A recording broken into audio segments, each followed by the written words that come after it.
The council killed a human girl. Earth didn't fight back. It wiped them out. The call came in at 14:47, and my coffee was still hot. I remember that detail because it was the last ordinary moment I had for a very long time. I was sitting in my office at the United Earth Authority building in Geneva, reviewing transit logs from the outer relay corridors, when my secure line lit up with a priority tag I had never seen used in 8 years of service. Not red, not amber, white. A white priority tag meant someone at the top of the chain had bypassed every middle layer and come straight to me. I picked up. The voice on the other end belonged to Director Noel Ashby, head of the UEA's Diplomatic Intelligence Division. He was not a man who spoke slowly. He spoke slowly now. "Sella," he said, "Kepler Station just reported the destruction of Shuttle CF-7. There were 6 people on board. One of them was a 19-year-old student from the Accra Exchange Program. Her name was Amara Osai." I set my coffee down. "Who fired?" I asked. "Volturi Enforcement Squadron 9, he said. "Single salvo, no warning, no boarding attempt. The shuttle had a documented comms fault that the Council's own liaison office had been informed about 3 weeks ago. The Volturi flagged it as an unauthorized transit and fired before it could respond." I stayed quiet for a moment. Outside my window, the lake was perfectly still. Geneva in autumn looks like a painting of itself, all pale gold and gray water. I stared at it and tried to process what he was telling me. 6 people were dead. One of them was a teenager on her first trip to a space station, accompanying a professor who had spent 20 years trying to build a bridge between Earth and the broader galactic community. And the Volturi, the species that served as the Council's primary enforcement arm, had made a decision in the span of seconds that ended all 6 of those lives. "What is the Council saying?" I asked. Noel exhaled. "They sent a formal communiqué 40 minutes ago. They're calling it protocol enforcement.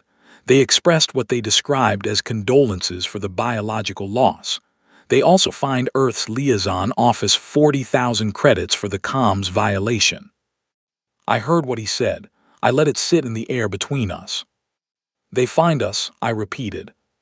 40,000 credits, he confirmed. "And they've marked it as a closed matter. No inquiry, no review panel, closed." I stood up from my desk. I walked to the window. The lake was still perfectly still. "When do I come in?" I asked. "The Secretary General wants you in the building in 2 hours, he said. "Come through the lower entrance." The line went dead. I stood at the window for exactly 90 seconds. I counted them. I do that when I need to keep my thoughts from running ahead of themselves. 90 seconds of stillness, and then I put on my coat, left the coffee on the desk, and walked out. The streets of Geneva were full of ordinary people doing ordinary things. A woman was arguing with a delivery drone about a package. 2 teenagers were eating something wrapped in paper and laughing about something on a small screen. A man in a yellow coat was walking a dog that had no interest in walking. I watched all of them as I moved through the crowd toward the transit station, and I thought about a 19-year-old girl named Amara Osai, who had been alive that morning and was not alive now, and about the fact that the organization responsible for her death had sent a bill. The UEA building's lower entrance brought me into a corridor I had used maybe 3 times in my career. It was reserved for conversations that did not go on record. The walls were plain white. The lighting was flat. There were no windows. It felt like the inside of a thought that no one had finished yet. Secretary General Diana Holt was already in the room when I arrived. She was 64 years old, and she looked every year of it today. There were 2 other people I did not recognize seated at the far end of the table. She introduced them only by their department codes. That told me enough. "Sit down, Sella," she said. I sat. She pushed a folder across the table. It had no title on the cover. I opened it and read the first page. Then I read it again. "This is not a retaliation plan," I said. "No," she said, "it is not. It doesn't involve any military action." "None," she confirmed. You're asking me to coordinate something that has no precedent in the history of our diplomatic relationship with the Council." She looked at me steadily. "Yes." I turned to the second page. I read it carefully. I turned to the third page. By the time I reached the fifth page, the room felt very quiet in a way that had nothing to do with sound. "They're expecting us to protest," I said. "They're expecting formal grievances and maybe an emergency session request, and a lot of noise that they will ignore." "Yes," she said. "They are not expecting this." "No," she said, "they are not." I closed the folder. I looked at the cover, which was still blank. I thought about Amara Osai, 19 years old, who had written a paper on extremophile xenoflora that her professor had described as the most original student work he had read in a decade. I thought about the message she had sent her mother 30 minutes before her shuttle was destroyed, telling her that the stars looked like scattered salt. "When do we begin?" I asked. Diana Holt folded her hands on the table. She did not look away from me. "We already have," she said. Outside, the council was waiting for Earth to make noise. They had their response teams ready. They had their legal arguments prepared. They had 40 years of practice managing human outrage, which always came loud and fast and eventually tired itself out. They were very well prepared for noise.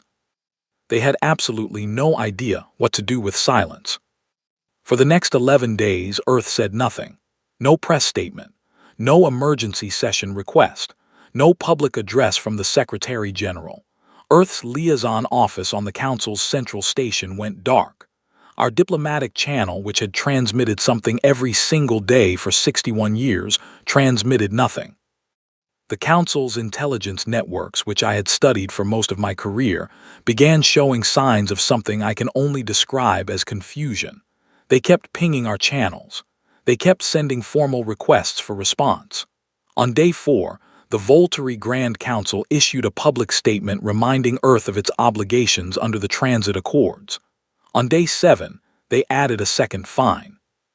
On day 9, a Volturi media personality broadcast a segment calling human silence, the response of prey that has accepted its position. On day 11, I was back in the lower corridor. The folder on the table in front of me now had a single word on the cover. Obsidian. I opened it. I read every page. And for the first time since that call had come in at 14:47 with my coffee still hot, I understood exactly what Earth was going to do. It was not going to fight back. It was going to do something far more permanent. The Volturi were still laughing about the silence on day 12 when the first domino fell. They just didn't hear it yet. Nobody does, when it's a domino made of something as invisible as infrastructure. The galaxy was about to learn a very old lesson that humanity had learned a long time ago, usually the hard way.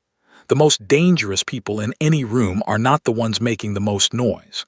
They are the ones who have spent years making themselves impossible to replace, and who have finally, quietly, decided to stop.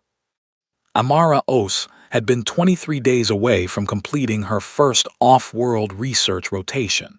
She had already booked her return ticket. She had a meeting scheduled with her dissertation supervisor the week after. The council called her death a closed matter. Earth opened something else entirely. And it had no closing date. The first thing you need to understand about Directive Obsidian is what it was not. It was not a blockade. It was not an embargo. It was not a declaration of economic hostility or a trade suspension or any of the things that the Council's legal teams would later spend months trying to classify it as, because none of those categories fit what Earth actually did. What Earth did was simpler and far more devastating. Earth stopped helping. That sounds small. I know it sounds small. When I first read the directive in that windowless corridor, even I needed a moment to understand the full weight of what those two words meant when applied to 61 years of quiet, consistent, almost invisible human presence across 47 star systems. Let me walk you through what happened in the first 3 weeks, because the timeline matters. On day 13, after the destruction of Shuttle CF-7. The United Earth Authority issued internal recall orders to every human engineer currently working on Council-adjacent construction projects. There were 412 of them, spread across 11 systems. These were not military engineers. They were not government contractors in any formal sense. They were private citizens who had taken jobs in the broader galactic economy because Earth had spent decades encouraging its people to build relationships with the wider community. They packed their things.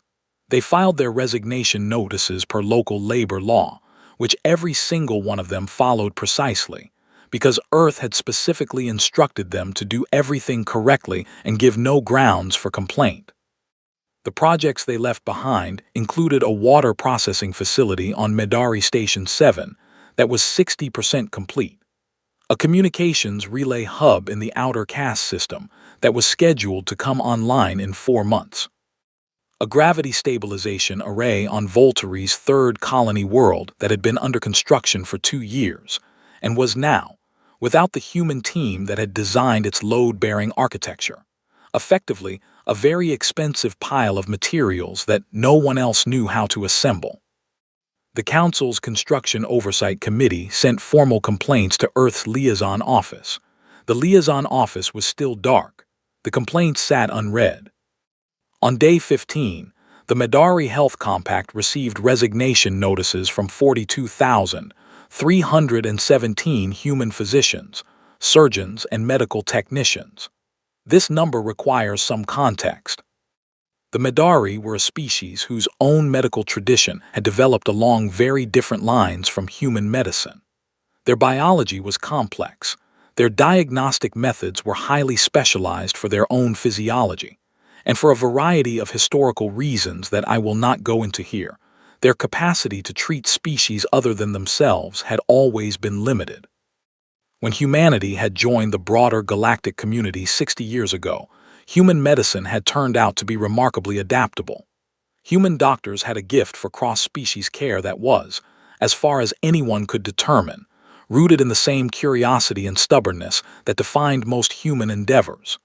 They would learn a new species biology the way they learned everything else, obsessively, thoroughly, and with a deep personal investment in getting it right.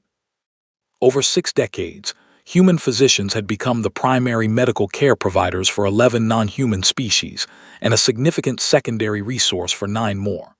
On Medari Station 7 alone, the emergency care ward was staffed almost entirely by humans, not because the Medari had not tried to develop their own capacity. They had. It just took time, and in the meantime, human doctors had been there. Now they were not. The Medari Health Compact's director sent an emergency message to Earth's liaison office on day 16. It was, from what I later read of it, a deeply worried message. Not angry, worried. The director understood, even before most of the council did, that something fundamental had changed. The liaison office remained dark. On day 17, the 17 deep space relay stations that Earth had been maintaining as a goodwill gesture since 2217 went offline. These were not glamorous installations. They were not famous. They did not appear on any maps that civilians saw. But the Council's outer rim communication network had been routed through them for so long that removing them was like pulling a load-bearing wall out of a building, while telling everyone the building was fine. The outer rim went quiet. Shipping traffic that depended on real-time navigation updates began making delays. Diplomatic communications between Council member species and their outer rim colonies began to take hours where they had taken minutes. A Volturi military logistics chain, which I will not describe in detail because I was not supposed to know it existed, began experiencing what their own internal reports called unexplained systemic degradation. It was not unexplained. It was extremely well explained. The explanation was just 11 light minutes away, sitting in Geneva, not answering its messages. On day 19, a set of corporate acquisitions completed that had been quietly structured over the preceding 2 weeks through a chain of holding companies based in neutral systems. Earth's Sovereign Investment Fund, which had been operating in the galactic economy for 40 years under names that did not say Earth on them, had purchased controlling interests in 6 rare earth mineral extraction operations. These 6 operations supplied approximately 63% of the refined ore used in the Council's primary shipyard chain. I want to be precise here. Earth did not shut these operations down. Earth did not interfere with them in any way. Earth simply owned them now. The significance of that ownership was entirely potential. It was a door that had been quietly installed. Whether it opened was entirely up to someone else. The Volturi Grand Council's Intelligence Division noticed the acquisitions on day 21. I know this because of a back-channel feed I was monitoring through an asset I had cultivated over several years. The report that landed on the Grand Admiral's desk was 17 pages long, and based on the response traffic it generated, had caused a very uncomfortable morning meeting.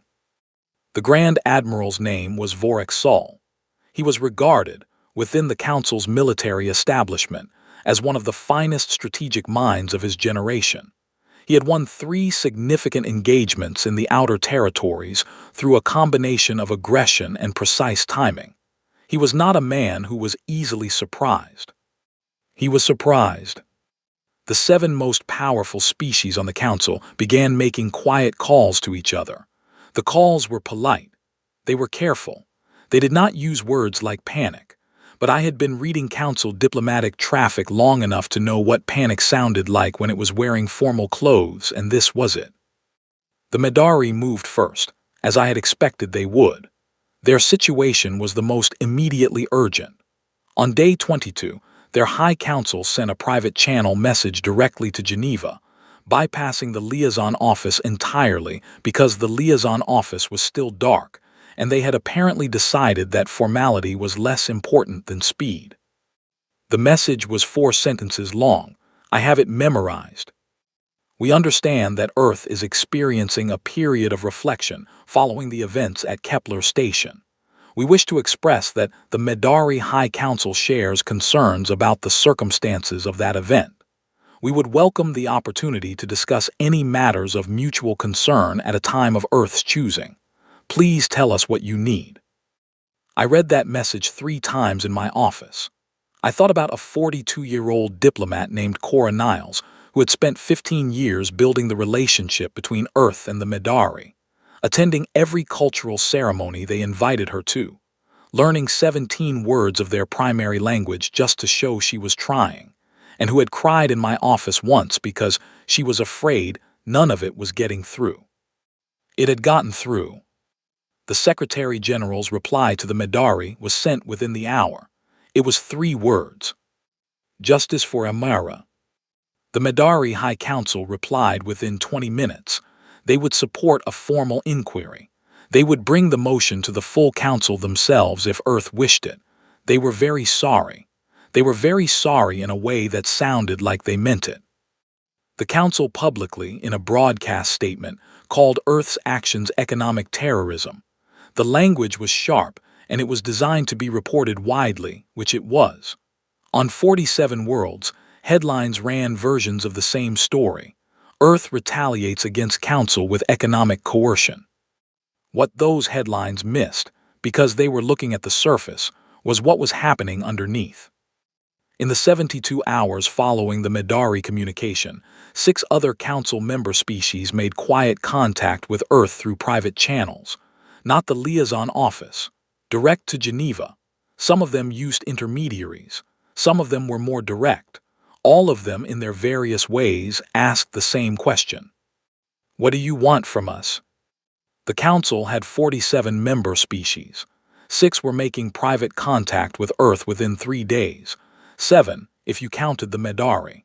Earth had not fired a single shot. It had not moved a single ship. It had not raised its voice. It had simply stopped doing things it had been doing quietly for 60 years, and the galaxy was already tilting.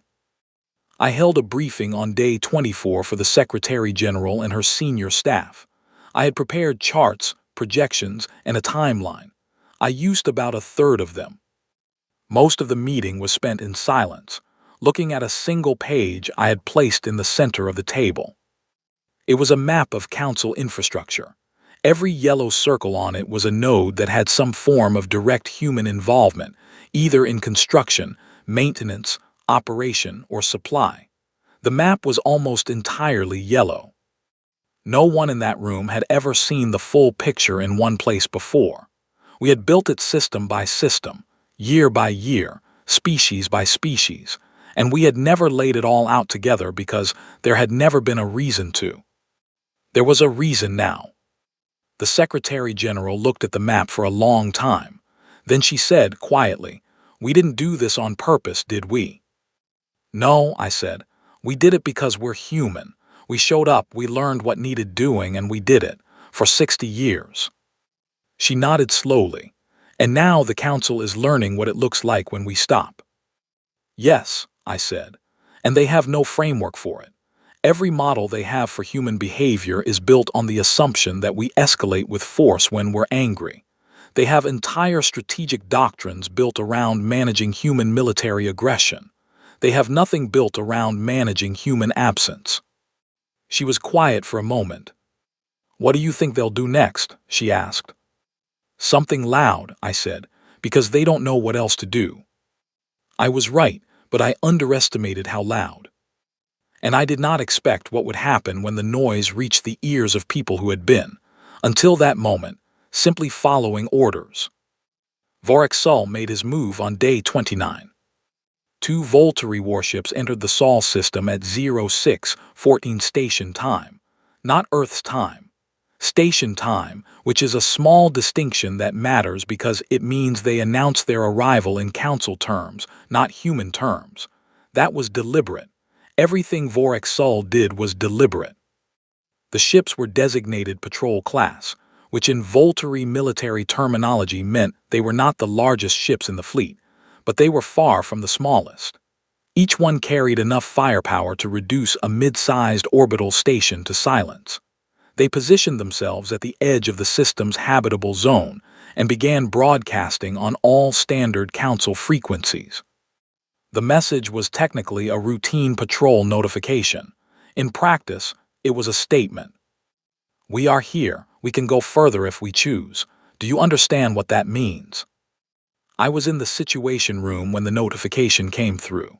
17 people, most of whom had not slept properly in a week, were watching screens that showed 2 hostile signatures sitting in our solar system like uninvited guests at a table they had not been asked to join. The room was very quiet. Someone's chair creaked. A water glass was set down too hard and everyone flinched.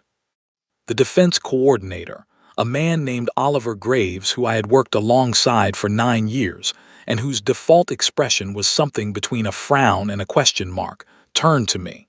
"What do we do?" "Nothing," I said. "Nothing," he repeated. "Nothing military," I clarified. "Tell the orbital stations to maintain standard operations. No alert status changes, no scramble orders, nothing that looks like a response." He looked at the screens. "They are sitting in our solar system." "I know where they are, Oliver. The public is going to see them on civilian tracking systems within the hour." "I know that too." He stared at me for a long moment. "What are we actually going to do?" I looked at the screens. 2 warships, sitting in the place where humanity had been born, in the system that contained every ocean and mountain and city and argument and piece of music that had ever mattered to our species. Sitting there because they expected fear or anger or the kind of response that would give them permission to do something worse. "We're going to send them a message," I said. "What kind of message?" "A long one," I said. "Prepare the full documentation package. Everything we have on Amara Osai, school records from Accra, published work, personal correspondence that her family has agreed to share, the video archive, the last message she sent home." Oliver stared at me. "You want to send her personal files to 2 warships?" "I want to transmit them on all Council frequencies," I said. "Public, military, and diplomatic, simultaneously. 412 minutes of material, uninterrupted." The room was very quiet again. "Her family agreed to this?" he asked. "Her mother called Geneva on day 14 and asked what she could do," I said. "This is what she can do." Oliver Graves was not a sentimental man. He had spent 20 years in defense coordination, and in that time he had developed a professional relationship with his own emotions that could best be described as arm's length. He looked at the screens for another moment. Then he turned to his communications officer. "Prepare the package," he said. "All frequencies, no gaps." The transmission began at 0930. What we sent was not a threat. It was not a demand. It was a life. 412 minutes of one specific human life, offered to the galaxy without commentary or framing, starting with a grainy home video of a 7-year-old girl sitting on a tiled floor in Accra reading a picture book about deep-sea creatures, running all the way through to a voice recording she had made 2 weeks before her death, in which she described, with enormous excitement, a bacterial colony she had found in the sample bay of Kepler Station's lower research deck. Her first published paper came at minute 63. She had been 17 when she wrote it. It was 40 pages long, and her advisor had told her to cut it in half, and she had argued, respectfully but firmly, for every page. Her acceptance letter to the Kepler exchange program came at minute 140. She had screamed when she opened it. Her mother had recorded her screaming. We transmitted the recording. The last message she sent home came at minute 391. It was 40 seconds long. She was in the shuttle, visible through the camera on her personal device, and the stars were outside the window behind her, and she was smiling, and she said, "Mama, I can see the station from here. It looks like a city someone built in the middle of nowhere, and I love it. I love all of this. I'm going to be back in 3 weeks. Save me the good mangoes." The transmission continued for 21 more minutes after that, covering documents and records and one final photograph taken by a friend on the station's observation deck approximately 90 minutes before the shuttle departed. Then it ended. At minute 217 of the transmission, the first Volturi warship adjusted its position. I noticed it before anyone else in the room. A small repositioning, the kind of movement that happens when a ship is responding to internal crew movement or minor system adjustments. I watched it on the tracking display and said nothing. At minute 259, the second ship adjusted as well. At minute 308, the first ship's drive signature changed. It was not accelerating. It was not powering weapons. It was turning. At minute 334, both ships were moving toward the outer edge of the system. Nobody ordered them to leave. No demand had been made. No threat had been issued. No military asset had moved an inch in their direction. They left on their own. The room stayed silent until the tracking display showed both ships crossing the system boundary. Then Oliver Graves, who I had never seen display anything resembling strong emotion in 9 years of working alongside him, put his hand flat on the console in front of him and let out a very long, very slow breath. "Their own crew," I said quietly. He looked at me. "They started refusing rotation assignments," I said. "We're picking up fragmented internal traffic. Some of the crew members on those ships had family who received treatment at Medari facilities staffed by human doctors. At least 3 of the junior officers had attended academic exchanges at human institutions. They had heard the transmission. They knew who Amara was now. And they could not reconcile standing in her solar system with orders that existed, because their government was too proud to admit it had made a catastrophic mistake."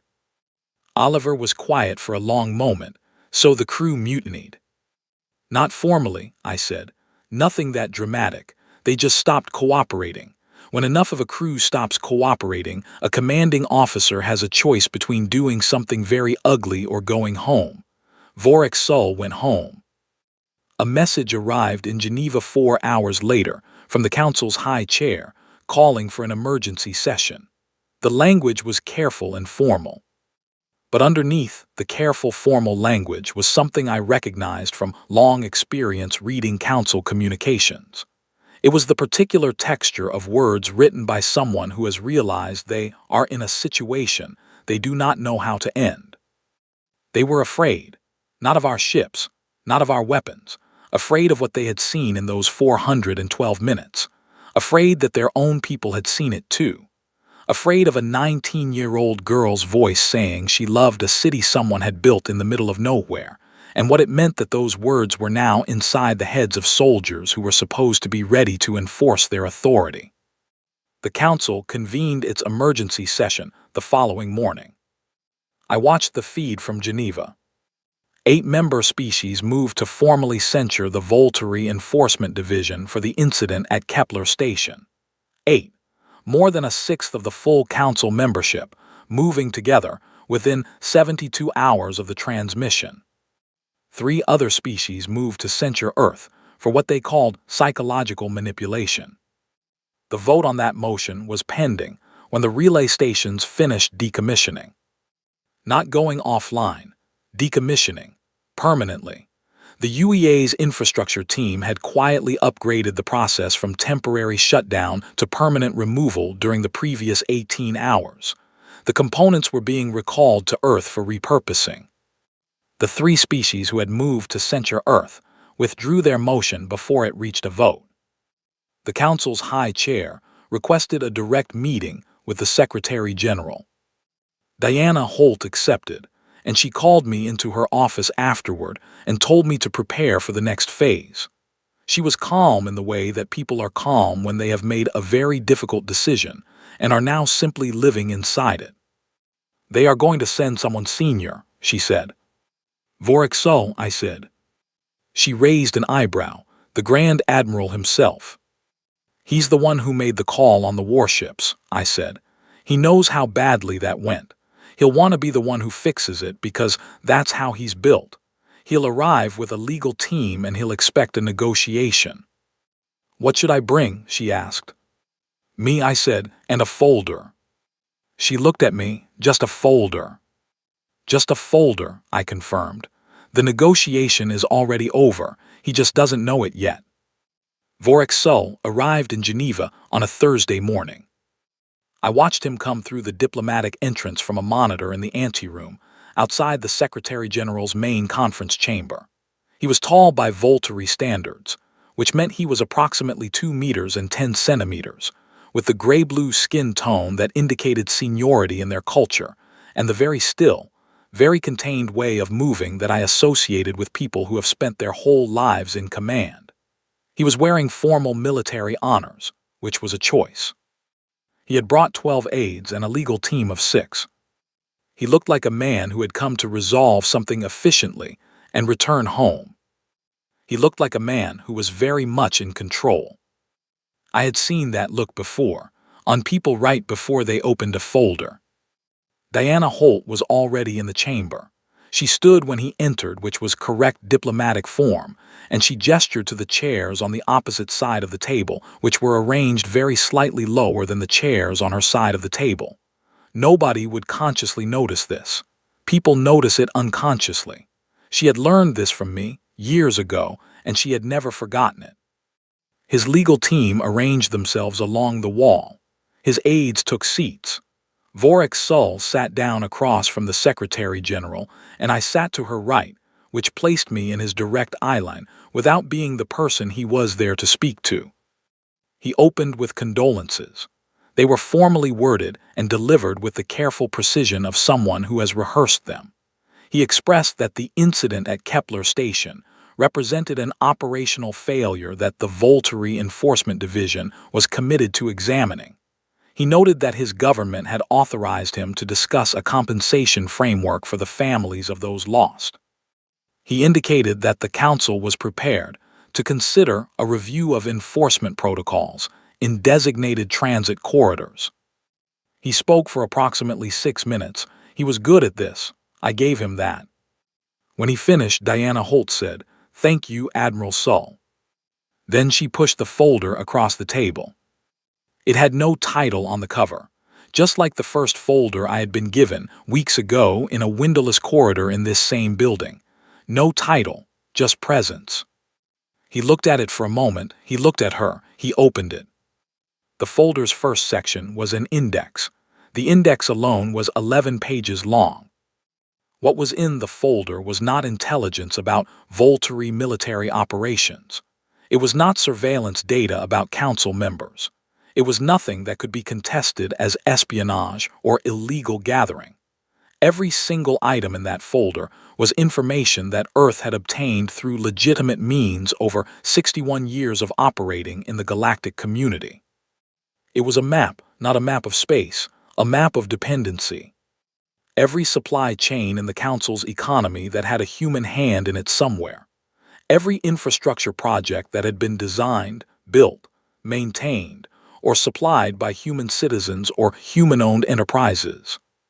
Every medical system, every communications relay, every navigation update protocol, every translation matrix, every legal framework in which human legal consultants had participated in drafting, and there were more of those than anyone outside our division had ever counted. The second section detailed what had already been withdrawn in the past 30 days and the cascading effects that had followed, with data, with projections, with the kind of specific, sourced, precise documentation that left no room for interpretation.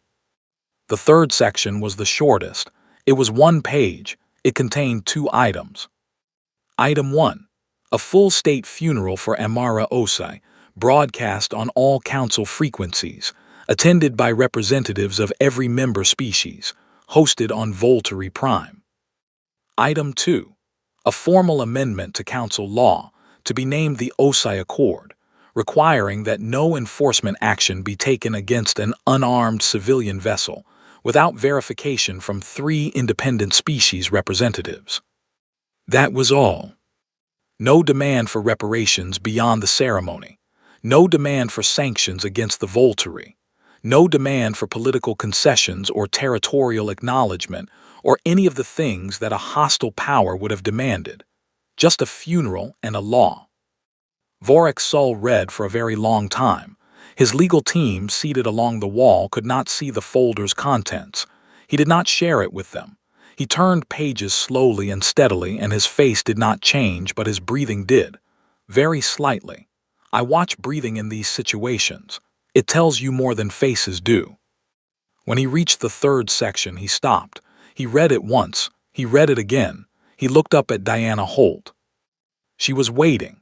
She had the particular quality of stillness that I have only ever seen in people who are absolutely certain of where they are standing.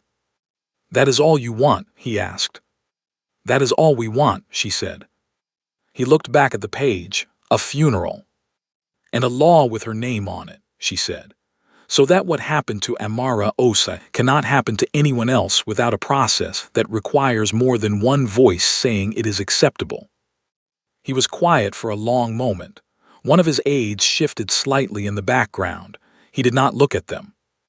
"If we agree," he said, "what happens to the infrastructure withdrawals, the relay stations, the medical personnel?" "Those are separate matters that we are happy to discuss in a subsequent conversation," Diana said. "We are not here to make threats, Admiral Sul. We are here to talk about a 19-year-old girl who died because a process failed. The folder exists so that you understand the context of this conversation clearly. It is not a list of weapons. It is a record of 60 years of relationship." He looked at the folder, and if we had not fired that day, if the comms fault had been handled differently and she had arrived at the station safely, then we would not be sitting here, Diana said, and the folder would never have been opened. He closed the folder. He placed both hands flat on the table. He looked at her for a very long time. 4 minutes, he said. She raised an eyebrow. "I need 4 minutes," he said. He looked at his legal team, then back at her. "Alone." Diana Holt stood, and I stood with her, and we walked out of the chamber and into the anteroom and closed the door behind us. We stood in silence. I watched the clock on the wall. At 3 minutes and 47 seconds, the door opened. Vorik Sul was standing in the doorway.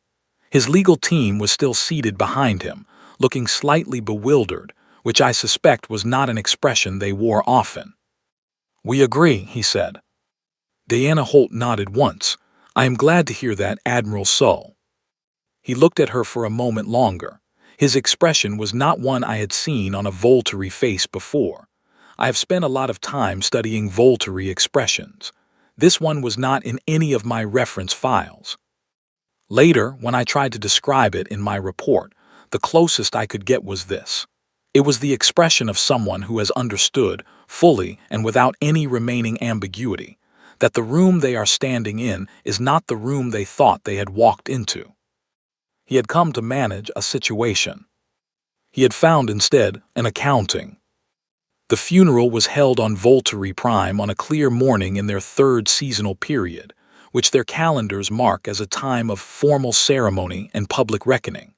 The Volturi High Council had not chosen that timing by accident.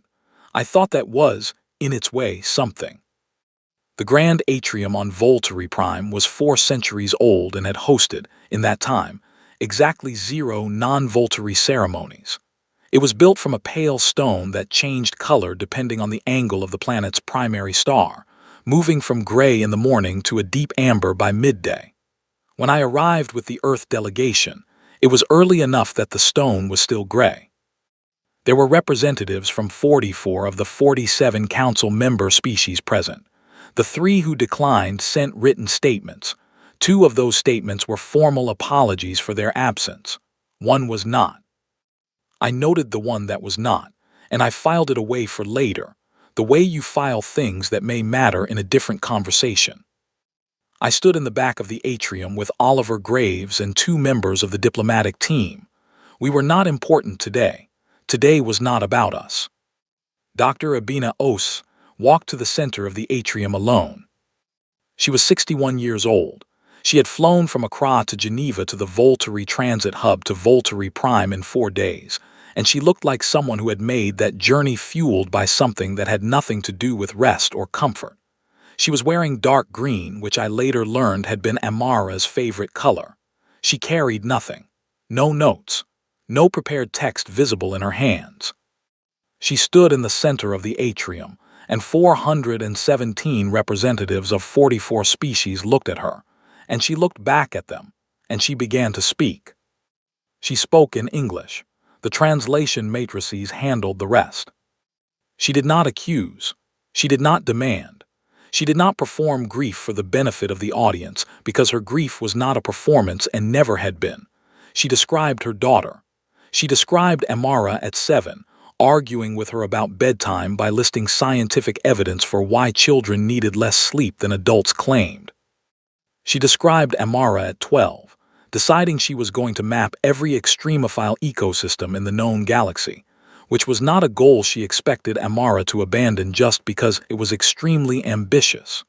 She described Amara at 17, writing 40 pages when asked to write 20, arguing for every page with the calm certainty of someone who knew she was right.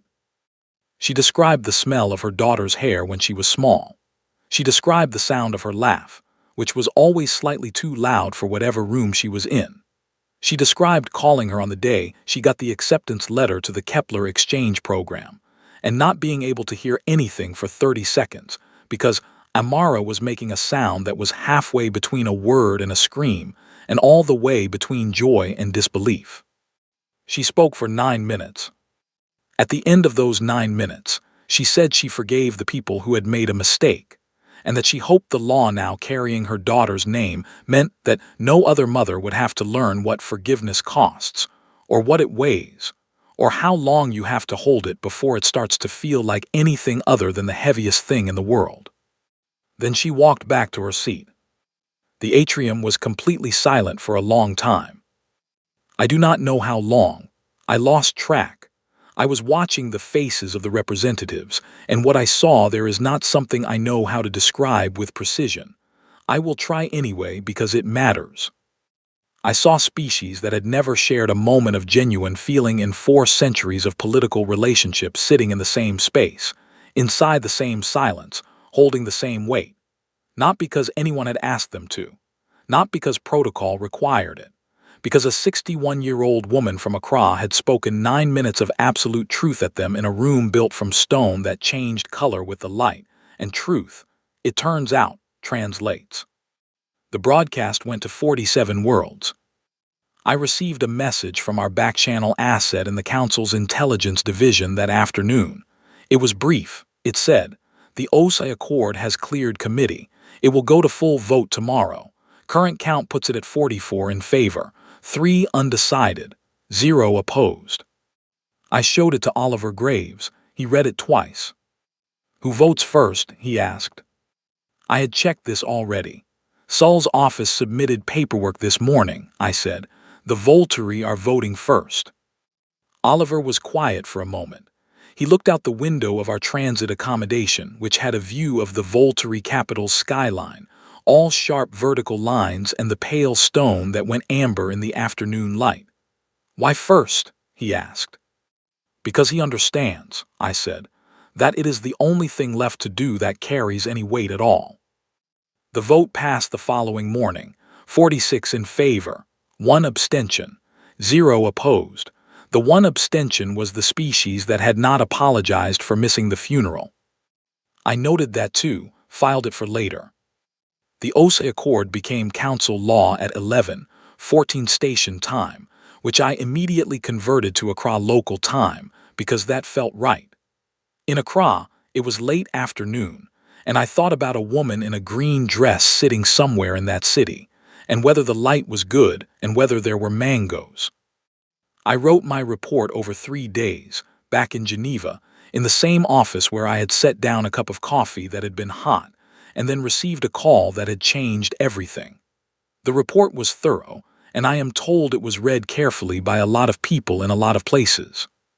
The last page is the part I am told was most discussed. I wrote it for myself, and then I left it in because I thought it needed to be said plainly, somewhere by someone. Here is what I wrote.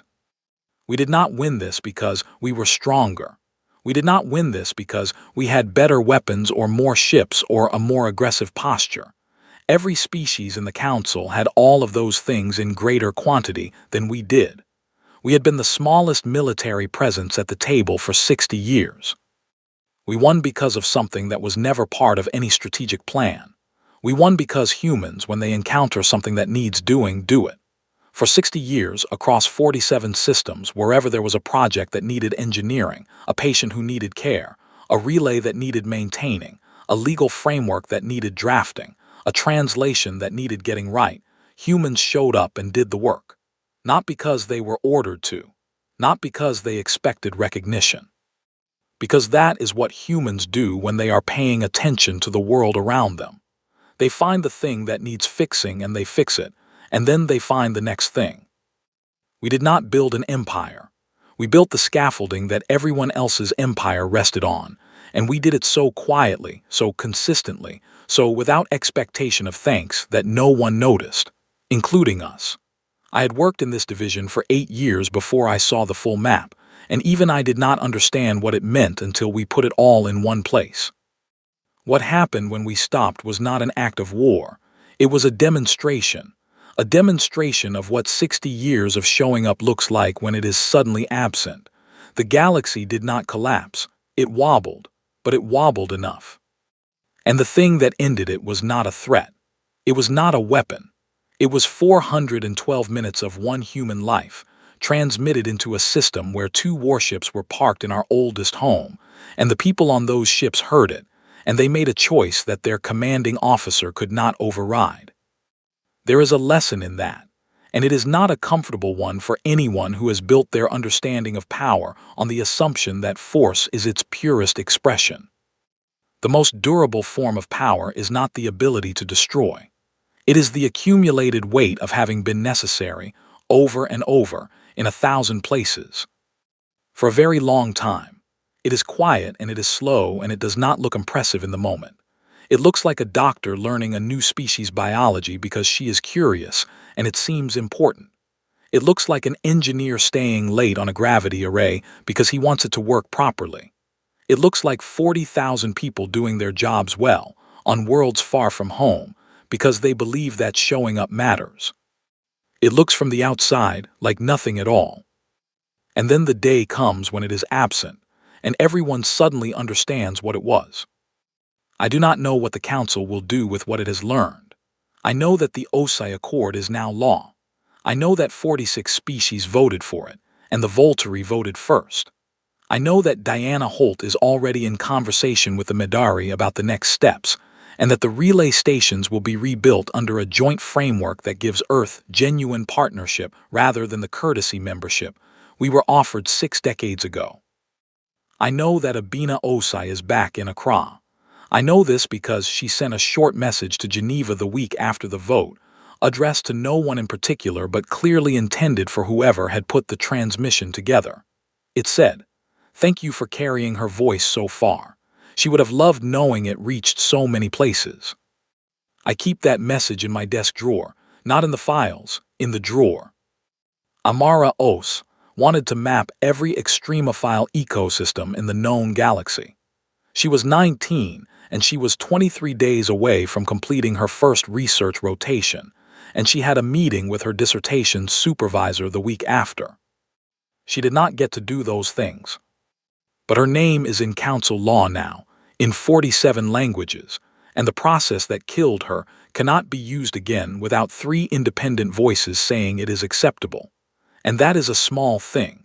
And it is also the only thing that will last longer than all the ships and all the political arguments and all the careful maneuvering of the past months. A small change in a law, named for a specific person. It is what remains when everything else is over. Amara Ose, 19 years old. She would have found all of this interesting. She was a scientist. She liked watching things grow where no one expected them to.